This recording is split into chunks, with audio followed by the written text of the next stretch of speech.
Yeah, I can imagine. But yeah, let's just go ahead and jump into it. So the one question I kind of ask everyone, being that you're a vet, what made you join? What branch, what years you were in, MOS, billets, things like that. Yeah, so I was Marine Corps 10 years from '07 to 17. Um, I think a big part of it was 9/11. After that happening, kind of went back and forth, joining the Marine Corps and going to college, and ended up starting school and then dropping out and joining the Marine Corps anyways. Um, yeah, so over 10 years, I was 2.5 Fox Company. I was 0351. Then 2010, I got hurt in Afghanistan, had a year off at division schools as a chief for breaching and assault. And then went back to 2.5, redeployed in 2012, back to Afghanistan. Then I was a drill instructor for my company, 3rd Battalion, MCRD San Diego, my last 3 years. Nice. All right. And then pretty much, did you just know you wanted to get out? You were just ready to move on to the civilian world? You know, on the enlisted side, you kind of, I was at the 10-year mark. So obviously, if I re-enlisted again, it would have made sense to stick out to 20 years. Um, Partially, was a little beat up and ready to do something else, and then also kind of bet on myself that I could do more in the civilian sector than I was going to be able to accomplish in my last 10 years in the Marine Corps. So just kind of bet on myself and went after it. So Awesome. So getting out, you had done 10 years, right? I'm assuming you went through same thing I did. So TAPS, yeah. that whole thing. Did you have any sort of like, did you know what you were gonna do when you get out? Did you have the connections already lined up, a job lined up, any sort of like skills training or anything like that, or were you kind of just getting out and seeing what was gonna happen? No, yeah. I mean, my last year and a half, last year, I was really focused on around the transition and getting out and making sure I had a plan. I knew I was moving to New York. I had been doing a lot of networking, uh, just trying to, like you were saying, connect the dots. I was going to school at NYU, and then through networking and meeting people, got an opportunity to take a job at an advertising agency as a senior account executive. Started working there, and through this time period, granted, um, I co-founded a nonprofit to prevent veteran suicide. And then from there, my fiance now at the time girlfriend, we wrote and lobbied legislation reform transition assistance. That was the 2018 Warrior Transition Act. So I had a few different irons in the fire, so to speak, as I was going through my transition. So then once I was finally officially out and here in New York, I could kind of take advantage of some of those relationships and networking I had been previously doing. Awesome. Yeah. I mean, we met, we never met when we were both in 2.5. I was in Echo Company. What But year we, in Echo? 2008 to 2012. Okay, so yeah, you were there at the same time. Mm-hmm. So, So I left after the 31st Mew, right after okay. that. Yeah. But we met briefly when you were working really hand in hand with Lieutenant Marr with Irreverent Warriors, Mhm. doing one of the hikes in LA. So it's I don't know, it's cool to see that you've been involved in the advocacy side this entire time. That's awesome. And then I guess that kind of gets us to what you're doing now. I'd love for you to be able to just explain what you're doing with Meritorious and kind of breaking down how that's aimed at helping transitioning service members and even veterans who have been out for years. Yeah, so it's really the focus is really around professional development.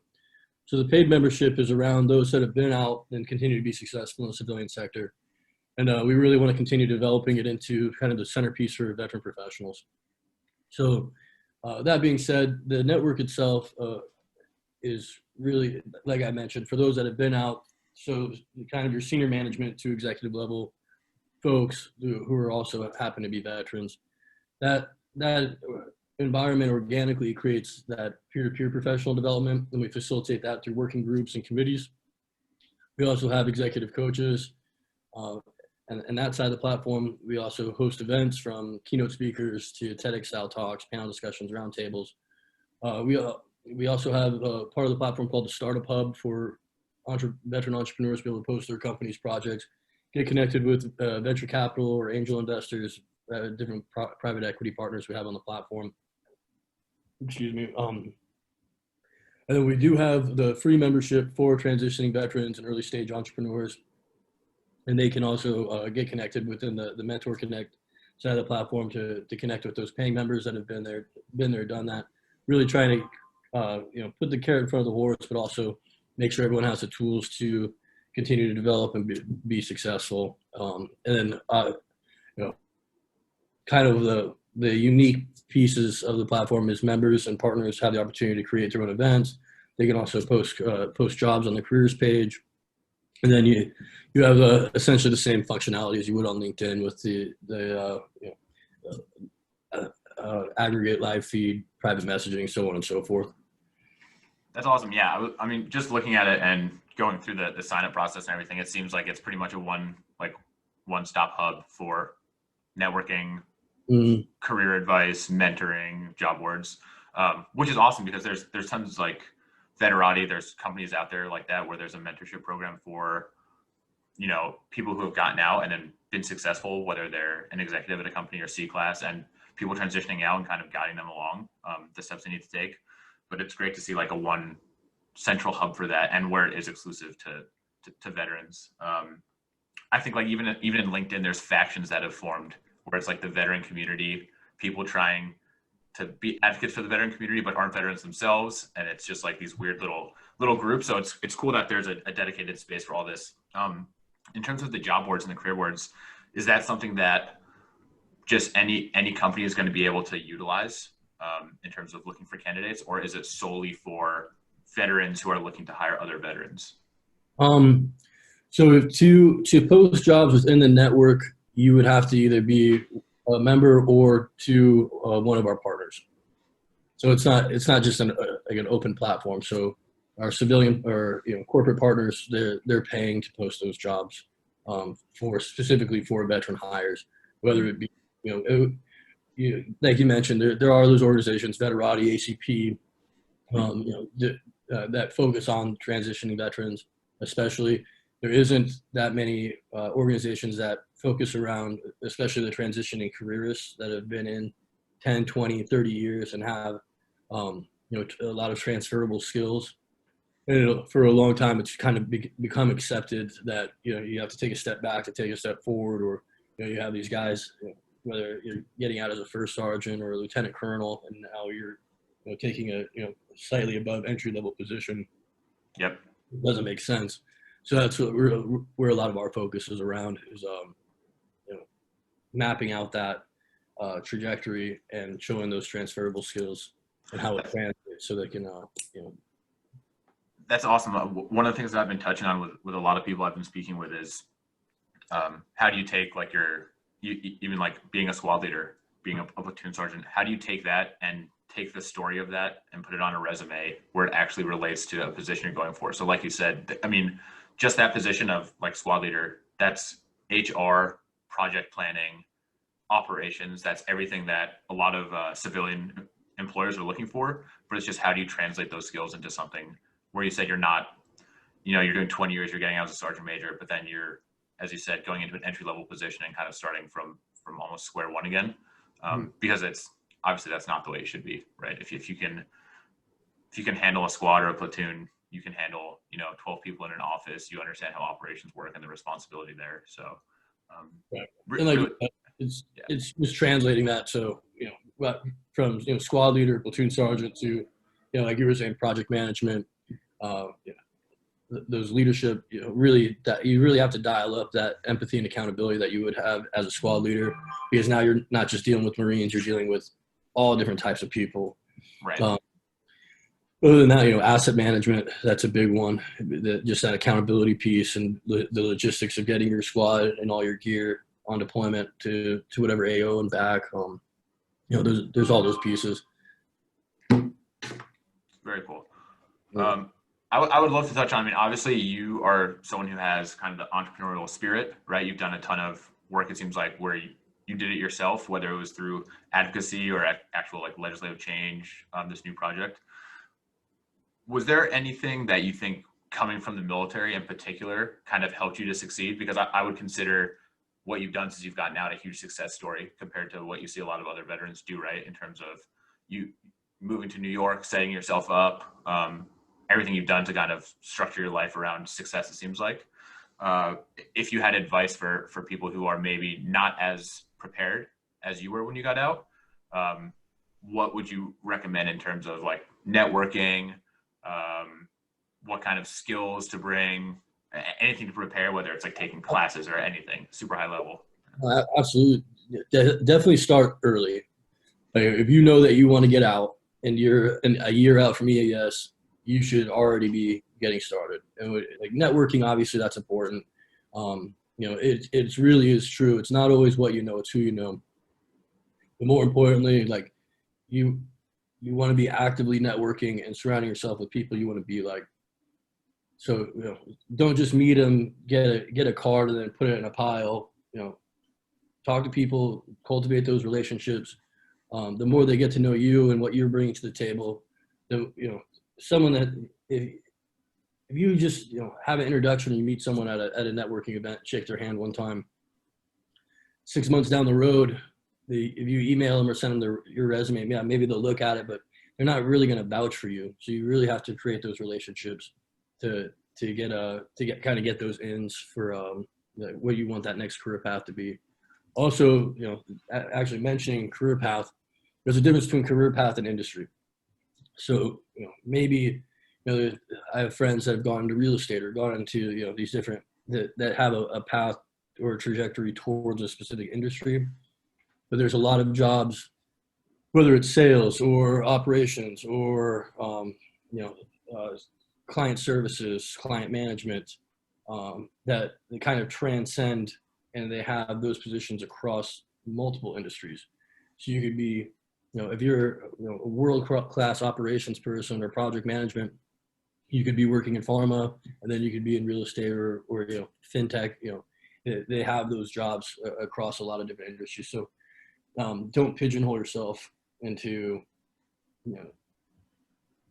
you only have one pathway.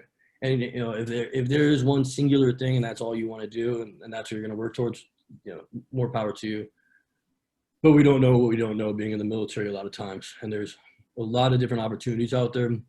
So I would encourage people, like, explore what's out there, meet people, network, ask questions, take informational interviews. You'd be hard pressed to find a company that if you got on the phone with one of their HR or hiring managers and said, hey, I don't know if you have any openings, but I'm coming out of the military. I'm really interested in what you guys do. I'd love to be able to set up an informational interview just to find out more about what you guys do, how you do it, what your culture's like, and if this would be potentially something I'd be interested in doing. You'd be hard pressed to find someone that wouldn't give you the time. So it's other things to think of. The big key ingredients or characteristics that we learn in the military. I mentioned earlier, empathy and accountability. Having the empathy to understand who you're working with, working for, or who's working for you. Like, what motivates them? Is it the paycheck? Is it family, work-life balance? Is it having the most vacation days possible?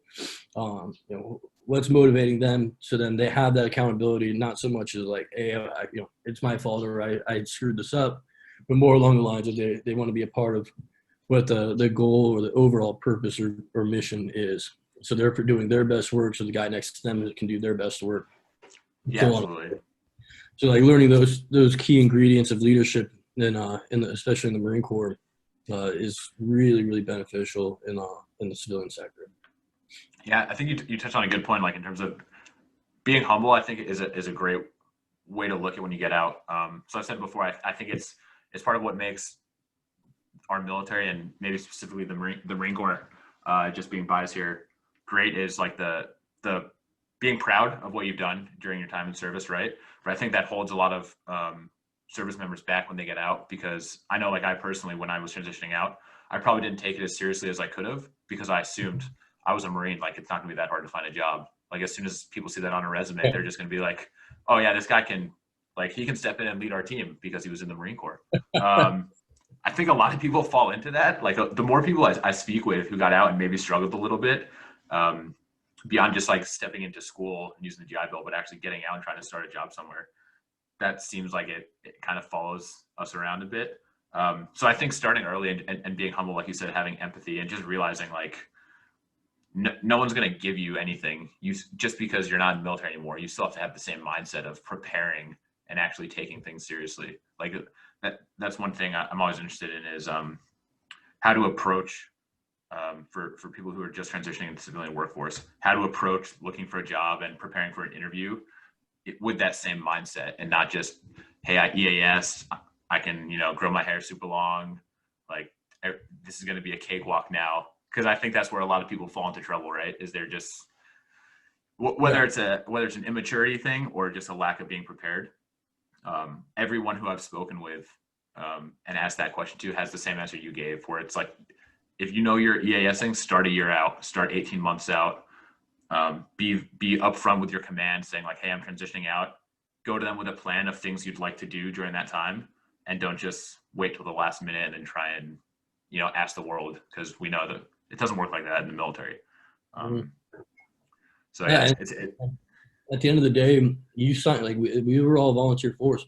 No one made you. Like, you weren't drafted. And when you come out, one thing that drives me crazy is when you have those entitled veterans. It's like, oh, I served. I deserve this or that or this, and it's like, no, you don't. You don't really deserve anything. You signed up, something you wanted to do. Thanks for your service. Now, one of my old COs in 2.5, actually, Captain Shantaj, she used to always say that it doesn't matter what you did. What are you going to do? What are you going to do today? Or what are you going to do tomorrow? Like, nobody cares about what your past is. So yep. We're keeping that always in the front of your mind. What are you how are you participating, or what are you adding to society today? Right. Awesome. Very cool. I mean, I'd love to hear some more about Meritorious. If you'd love like the backstory, where the idea came from, how you started, what the company looks like now. So today is the 17th of September. I just got like the launch email from you. What's next for the company, and kind of any ideas that you see growing it from where it is right now? Which you're laughing, so I know you're just focusing on getting this going. Yeah, but it's been yesterday was the official launch. So if I seem a little like flatlined right now, it's because we haven't slept in like 3 days at this point. But yeah. So initially, Catherine, my fiance and partner in this, has been working with veteran service organizations for quite some time. She was previously the Northeast Executive Director for an organization called Bunker Labs. During that time period, she was hosting or doing a lot of event planning, hosting a lot of events here in the New York, between really New York, Boston, Philadelphia areas, and we were attending a number of events as well. And it kind of became this trend that, especially the more senior individuals, they always enjoyed the events, and it's great to connect and network. But it's like you would constantly hear from them. It's great to mentor. I enjoy connecting with other veterans, but it'd be nice to also be able to connect with my peers. And as you get more and more senior, you do become kind of more and more alienated from your peers. So that was kind of the initial idea. And initially we talked about having more like physical locations or clubhouses, and kind of like Chief or YPO or some of these other executive organizations do. And then COVID struck. So rather than focus on trying to do these physical events and physical locations, we decided just to build a much more robust virtual platform. And we were really fortunate that we had a really great response early on. We had a lot of people participate and go to the website, fill out surveys or type form surveys, which gave us a lot of ideas, and we were able to, thankfully, with all the commentary and responses, we were able to build a really robust platform. So, as of right now, so you received one of the emails. We had the official launch. We have a few hundred active members now. We had our wait list initially was a little over 600. So as Awesome. as it's going, it's been not even 48 hours yet. So people are trickling in little by little. So going well. We really haven't done any advertising or marketing to speak of. This has all been word of mouth or through LinkedIn Sales Navigator network. Yep. So we're gonna start kind of dialing it up there. Keep pushing the sales and partnerships, and keep building out the professional development programming piece. But then as things start things start to level out or clear with COVID, then we can start building out and scaling for those starting with physical events and moving towards the physical locations. Awesome. Well, again, congratulations. It's definitely not an easy thing to do, especially given how crazy the world is right now with the lockdown and everything. I'm sure New York is just as insane as Los Angeles is. So Yeah, it's not too bad now, but we're in Astoria, so we're not in like on the island of Manhattan. got it. We're in the neighborhood. It's a little calmer, a little quieter, not too crazy. But, Yeah, I'm a block off Hollywood Boulevard, so I'm in the epicenter of chaos. I have no doubt. I have no doubt. But look, man, that's awesome. Again, really appreciate you taking the time to speak with me. So happy for you for the launch and all the success you've had. It's cool to see like not only another Marine, but someone from 2.5, like all the continued success after you got out. I love it. So obviously we're gonna push everyone towards Meritorious, all the vets to sign up there. And then if anyone has any questions, they can write them in. I'll fire them over to you. But this is really cool. So again, Yeah, I appreciate your time. man. Thanks for having me on. It's great to connect again. I'm glad you're doing well. If you need anything else or any follow-ups or anything, feel free to. You have my contact info, so give me a call or hit me up anytime, man. All right. Sounds good, brother. I appreciate it. All right, brother. Have a great day. All right. Yeah. Take care of yourself.